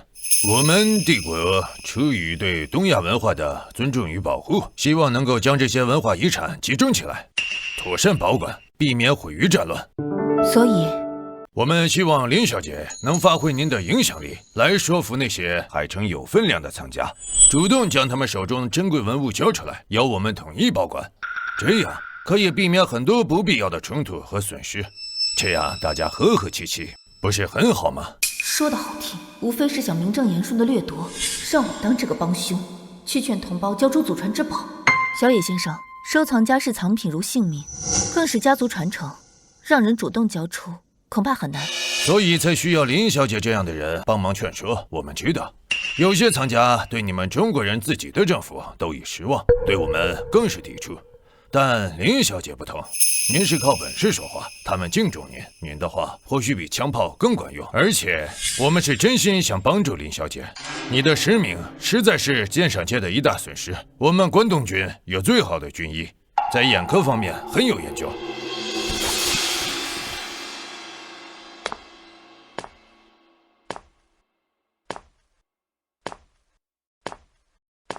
还是让军医看看吧，这布条终日蒙着，想必也不好受吧。这老狐狸终究不信我。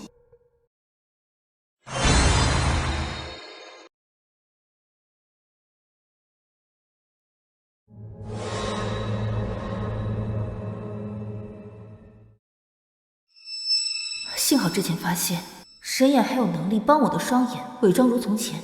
小野先生，这是做什么？是欺我目不能视，连最后的体面要夺去吗？失礼了，林小姐，是我太心切，我想看看有没有恢复的可能。林小姐，我是真心想帮助你。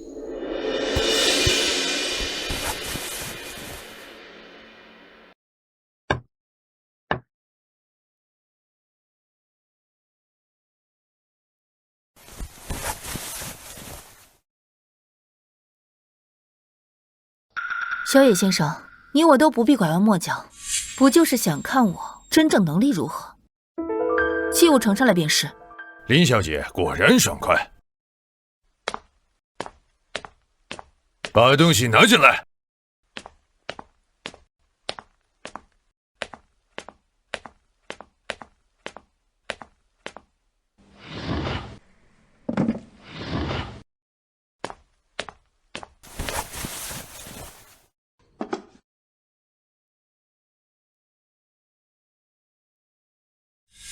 林小姐，请。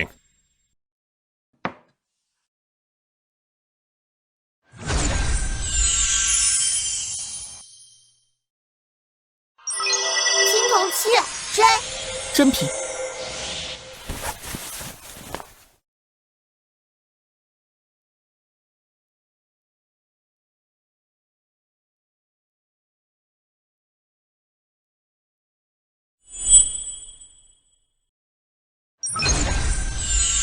宋代民谣青瓷互补。宋代民谣青瓷，底足后配，工艺拙劣。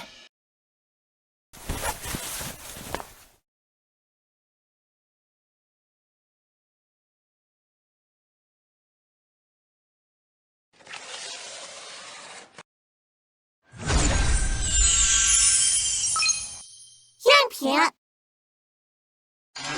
假货。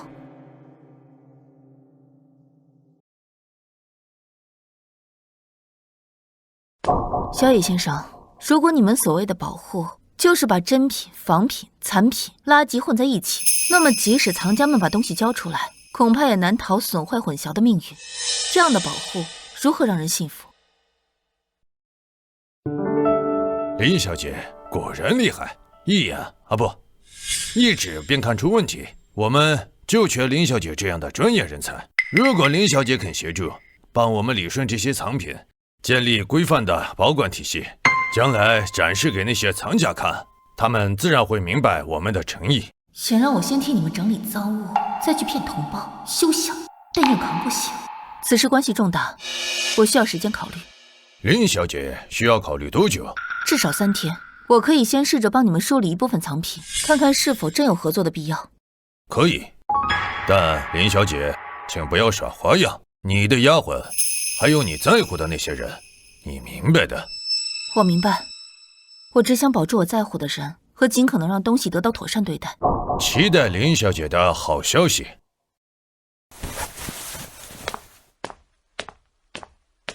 你们留在这，好好保护林小姐。这么好的东西，难道真的要眼睁睁看着他们流落东瀛国？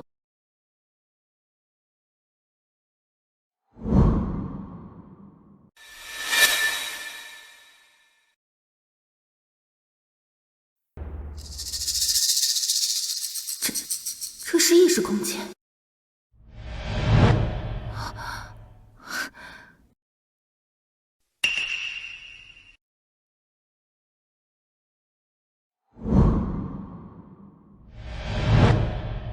太好了，神眼又赐予我一个意识空间。小野次郎，你不是要我鉴宝吗？我一定好好鉴，鉴别出那些真正的国宝，一件都不留给你。小姐她是为了我才会被他们囚禁的，她让我来找会长，说保护好自己。东瀛人这是明抢不成，该绑架了。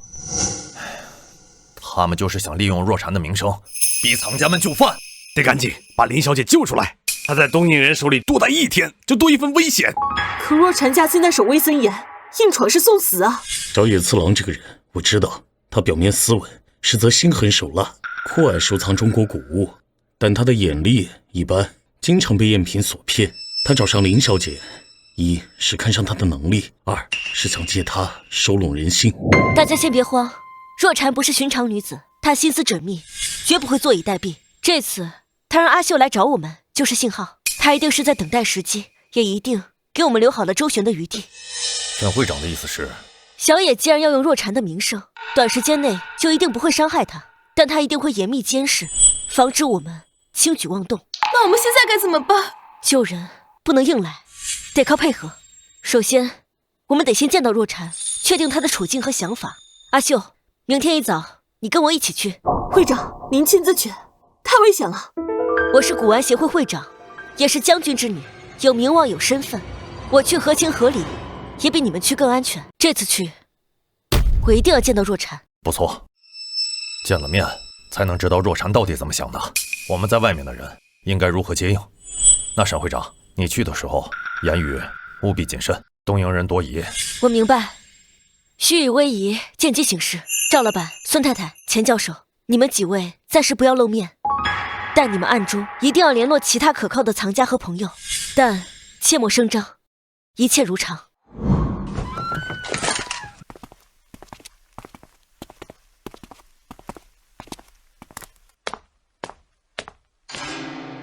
劳烦通报小野先生，就说古玩协会沈墨轩前来看望林若禅小姐。小野先生有令，人和人不得谈事。还是劳烦通报一声吧，就说沈某有要事相商。哼，说了不行就是不行，再不走。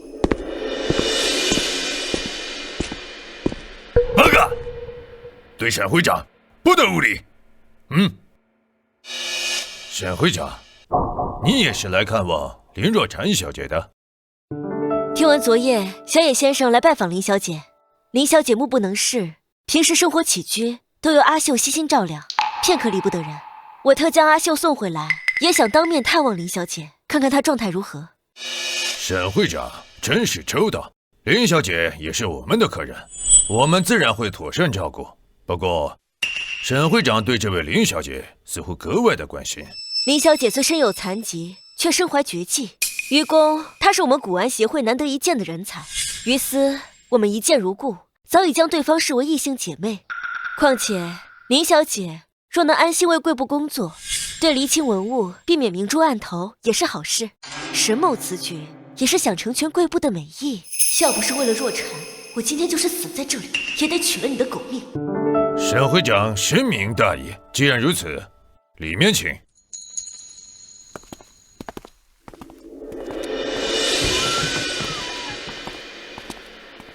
林小姐，沈会长来看你了，还把你的丫鬟带来了。墨轩，若禅，你怎么样？不用担心，鉴别古物需凝神静气。小野先生只是担心外人来打扰我。小野先生，阿秀对若禅至关重要，可否就让阿秀留下来照顾，我也好放心一些。当然可以。林小姐目前的工作主要是为了更好地保护贵国的文化遗产，希望沈会长和你的朋友们多多理解和支持，不要做些令人误会的举动。尤其是林小姐的身份特殊，现在又是特殊时期，以免影响林小姐的安全以及我们之间良好的合作。小野先生放心，我们都是爱惜古物之人，自然希望他们得到妥善对待。沈会长是明白人，那你们聊，我还有些公务。林小姐，晚些时候我会让人送第一批需要鉴别的物品过来。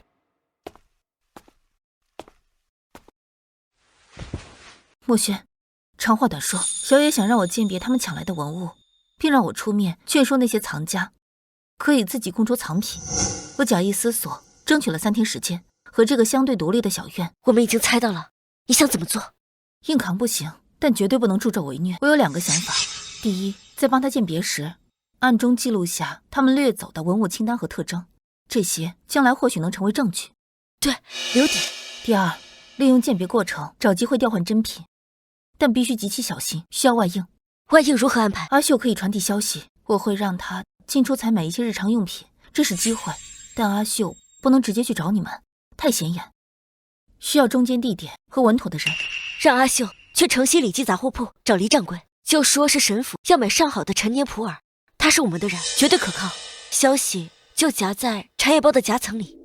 好，另外需要你们在外面做几件事：第一，摸清这里的人员换岗和巡逻时间，尤其是夜间；第二，准备一个紧急撤离方案，万一事情败露，我和阿秀需要立刻能走。第三，继续文物转移，不要停，不能因为我这边耽误了大事。若尘，你莫轩，个人安危事小，文脉传承事大。小野还不知道我的眼睛已经恢复，他对我一个瞎子也不会多有提防。我在这里周旋，既能暂时稳住东瀛人，也能从内部获取情报。我们里应外合，不仅能自救，或许还能给他们制造一些麻烦。那你好生休息，缺什么就让阿秀告诉我。协会那边还有事，我就先告辞了。会长慢走。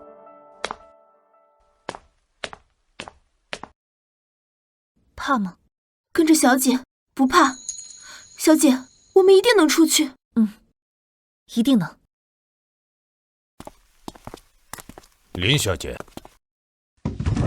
这些物件可有头绪了？小野先生送来的这批东西良莠不齐，这件青铜尊倒是一件珍品，西周晚期，纹饰清晰，只是这件青铜尊的底部有修补痕迹，所以价值打了折扣。不愧是林小姐。那么这一枪呢？这些是从一位老先生府上接手的，据说是家传之物。林小姐看看，可有什么珍品？阿秀，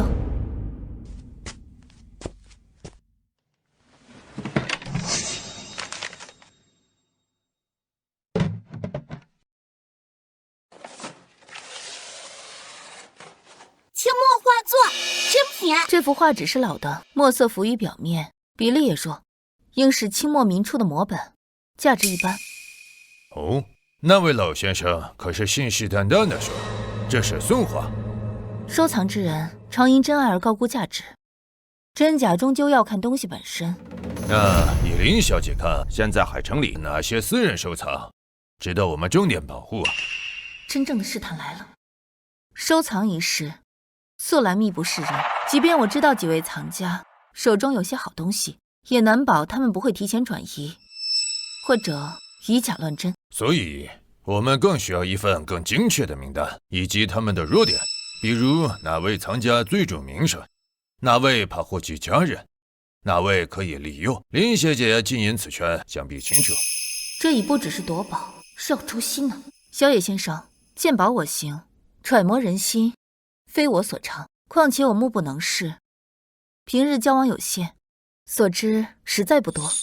林小姐过谦了，您虽看不见，却比许多明眼人看得更透。这样吧，明的那事先不急，你可以慢慢想，我们先处理眼前这些。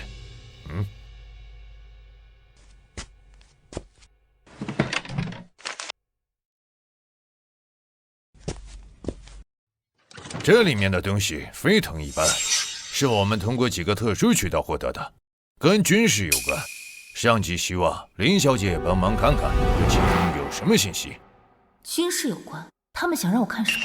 这些是从一些抵抗分子据点搜出来的，我们怀疑他们通过古玩以及仿古物品传递情报。林小姐精通古物，所以请您看看，能看出什么门道。看来东瀛人不仅想掠夺文物，还想破解可能隐藏在古玩中的抗营情报。帮派信物，珍品。这令牌是民间帮派的信物，年代不过20-30年。这上面的符文是曹帮救济，与军事无关。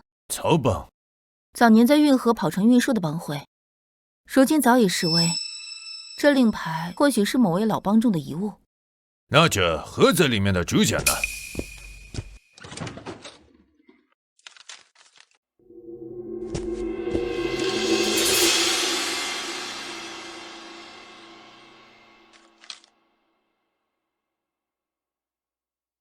这刻痕很新，是做旧的，符号杂乱无章，像是故意混淆视听。等等，其中一个符号的刻法与沈会长曾经给我摸过的一枚印章边缘暗记很像。这难道是我们自己人留下的线索？这些竹简刻痕粗陋，符号不成体系，像是胡乱刻画，又经人为做旧。不似古物，也不像正经的密码载体。那这账册呢？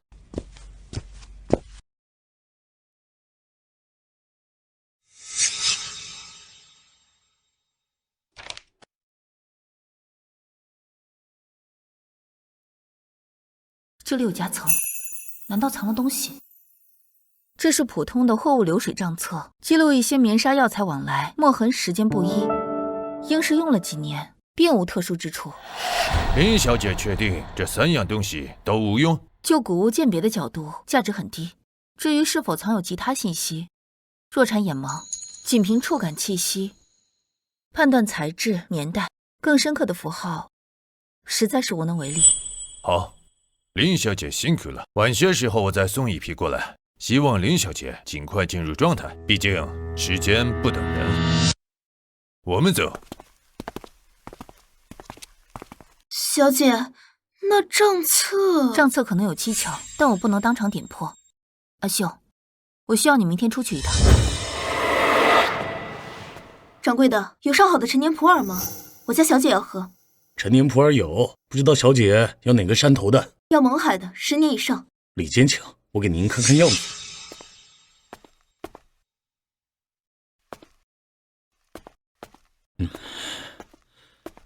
阿秀姑娘，林小姐可好？小姐暂时安全，但东瀛人逼得紧，他让我传话：第一，东瀛人最近在搜集海城藏家名单，想威逼利诱；第二，他们最近搜到了疑似与抵抗活动有关的物品，其中就包括一本货流账册。小姐怀疑账册有夹层或暗记。第三，东瀛人催得急，近期可能会有大动作，目标是几处已知的博物馆、库房和大藏家。还有吗？小姐说她会在鉴宝时尽量记下被掠文物清单。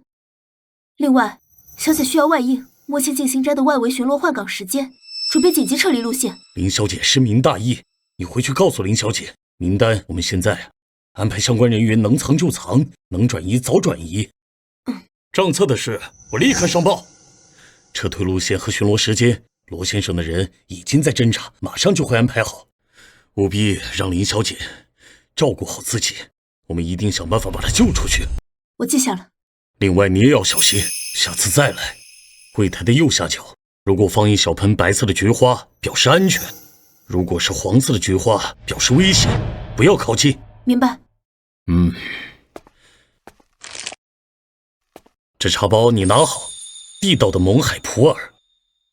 多谢掌柜。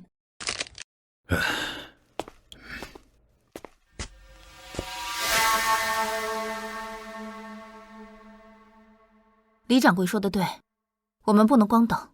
东瀛人步步紧逼，我在这里鉴宝拖延，虽能拖延一时，但终究被动。小姐，你想做什么？我得主动一点。小野最近常来催问藏家名单和那批军事相关物件的门道，说明他心焦，心焦就容易有破绽。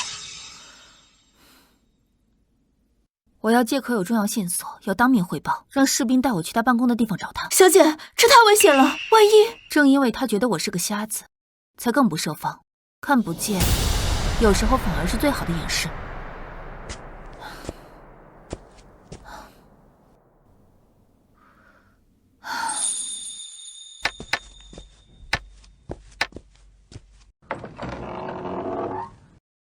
站住！我是林若禅，有重要线索，需要立刻向小野先生汇报。关于那批竹简和账册。林小姐，稍等一下，我进去通报一声。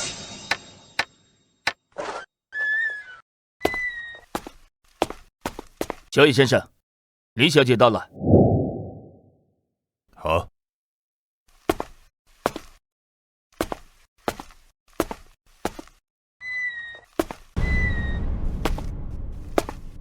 林小姐，你怎么亲自来了？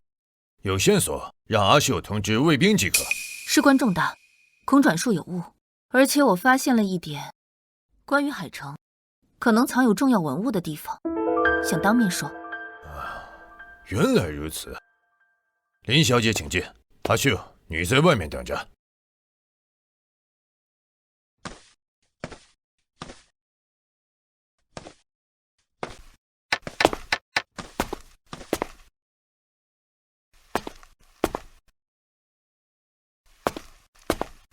林小姐，请喝茶。你说有藏宝线索？昨日鉴别那几件曹帮令牌时，我触摸到其中一枚内侧有极细的刻痕，不是符文，倒像是地图。结合我早年间听到的一些江湖传闻，闸北老码头附近有一处曹帮早年间用来囤积私货的隐秘地窖，据说里面不仅藏有他们的帮会财物，可能还有一些古董。位置大概在废旧3号码头西侧临水的一排仓库后面。哦，具体是哪个仓库？林小姐是否还记得更加确切的位置？时间太久，我也只是听跑江湖的老人醉酒后提过几句，说是地窖入口伪装成排水渠的闸门，钥匙好像是一枚特制的铜钱，但早就不知所踪。不过如果小野先生派人去仔细搜寻，以军用工具或许能强行打开。很有价值。林小姐果然没让我失望，我这就安排人去查。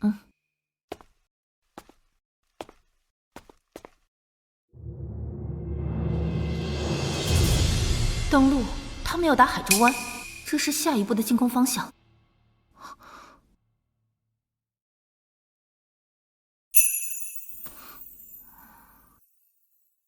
小野先生，这茶……对不起，我真是笨手笨脚。没事，林小姐，不必如此，我来处理。无妨，一份普通的简报。林小姐没烫着吧？没有，真是抱歉，打扰您了。线索我已经说完了，那就不多打扰了。好，林小姐，您赶紧回去休息。您提供的线索，我会尽快安排人落实。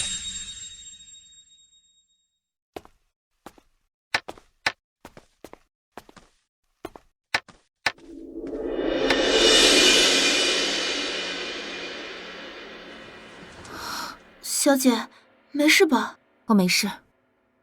阿秀，准备纸笔，要最小的纸。好。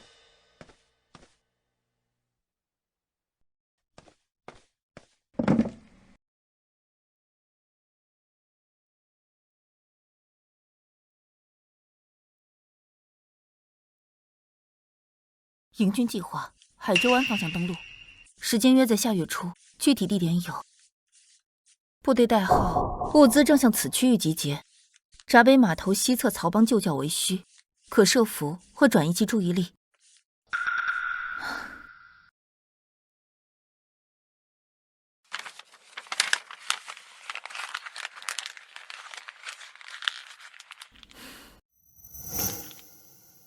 把这个藏好，明天一早就去李记杂货铺交给李掌柜。记住，万一出现意外，立刻吞掉纸条，绝对不能落在东营人手里。小姐，您放心，我一定送到。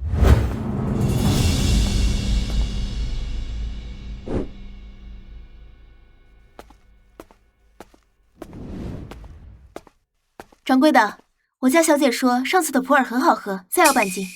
另外，再要些上好的朱砂。好嘞，里边请，给您拿今年上好的朱砂，看看成色。好。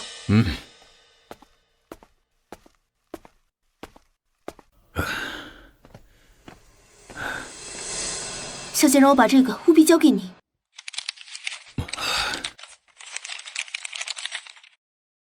这是营军的作战情报，林小姐，她怎么得到的？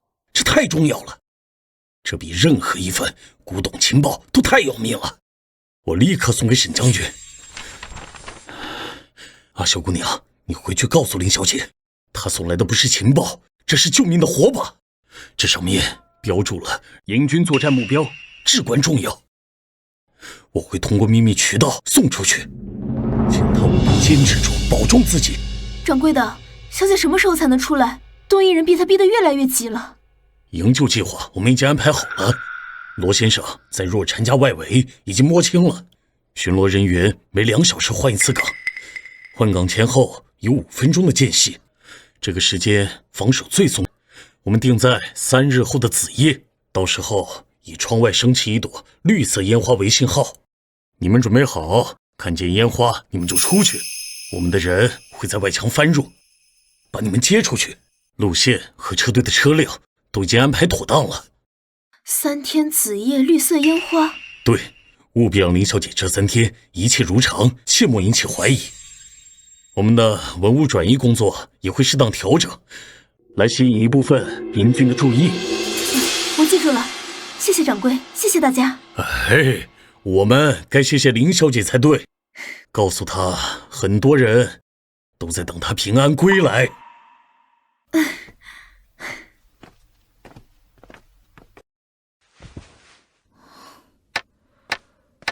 3天后，绿色烟花。小姐，我们一定能逃出去的。一定会的。换岗时间还有1刻钟，记住，我们的时间窗口只有换岗的前后5分钟。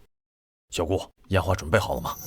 准备好了，3枚绿色响箭，保证又亮又响，能把鬼子注意力吸引到东边去。好，阿龙，一会儿等烟花响了，你们就用戒了麻药的水箭放到门口的守卫，动作要快，不要出声。我和小顾翻墙进去救，到时候我们在计划的小巷撤退。明白。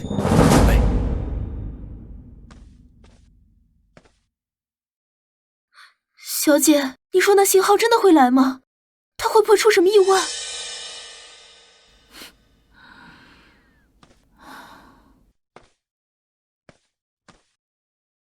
会的，李掌柜和罗先生都是稳妥的人。阿秀别怕，到时候跟紧我。嘘，外面有动静，不止一个人。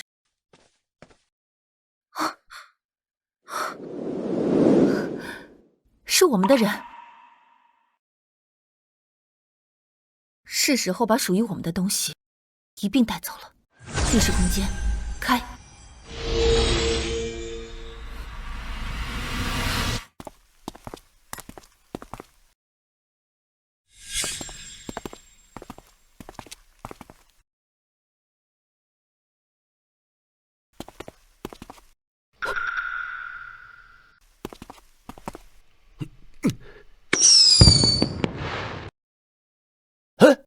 什么人？在东边。上。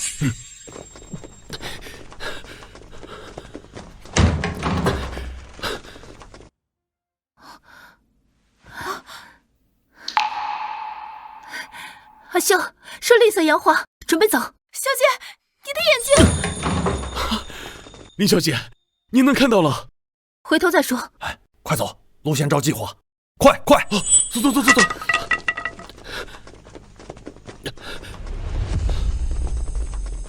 小姐，我们真的出来了。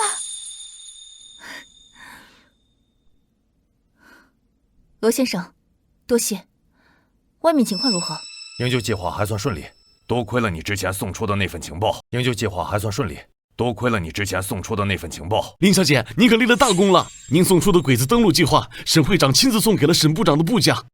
这部计划他们收到以后，紧急改了部署。鬼子还没靠岸，损失了不少人船，登陆计划彻底黄了。啊，林小姐，您的眼睛……是，我的眼睛复明了，可能是上天眷顾，让我在这关键时刻得以复明，更好地完成该做的事。